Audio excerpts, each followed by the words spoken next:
বাংলাদেশিদের জন্য ভিসা বন্ধ করল যেসব দেশ। নিউজ করেছেন চ্যানেল 20। কমেন্টস বক্স দেখানোর জন্য হাজির হলাম। কার মনে হতেছে এই কমেন্টস যারা করছে তারা 18 কোটি জনগণের বাইরের লোক। একজন লিখছে সেন্ট মার্টিন এর ভিসা পেলেই হবে, 1,000 ওপরে কিন্তু কমেন্টস আর আছে। এটাতে লাইক করছে 234 জন এবং তার কমেন্টসে অনেকে রাইট লিখছে। আবার একজন লিখছে সেন্ট মার্টিন ভিসা ওটাও বন্ধ হবে। একজন লিখছে কেন ভাই আমাকে পাকিস্তানি ভিসা তো সহজ হয়েছে, ওখানেই যাওয়া যাবে। এটাতে কমেন্ট করছে 216 জন এবং কমেন্টস করছে 16 জন। তাদের কমেন্টস গুলো দেখেন।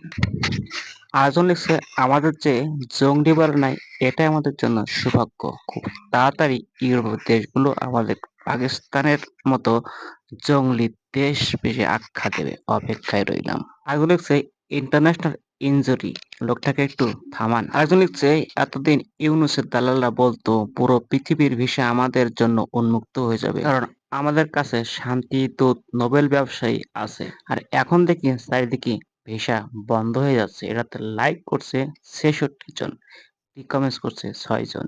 আরেকজন লিখছে নতুন আন্তর্জাতিক খেলোয়াড় আছে না, সব ঠিক হয়ে যাবে।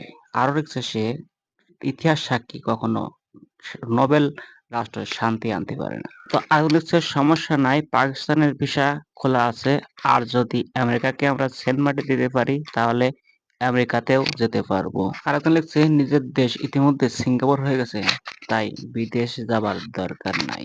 তো অনেকে অনেক কমেন্টস লিখছে, আপনারা চাইলে সেগুলো দেখে নিতে পারেন, কিন্তু কমেন্টস দেখানো আমার মূল উদ্দেশ্য নাই।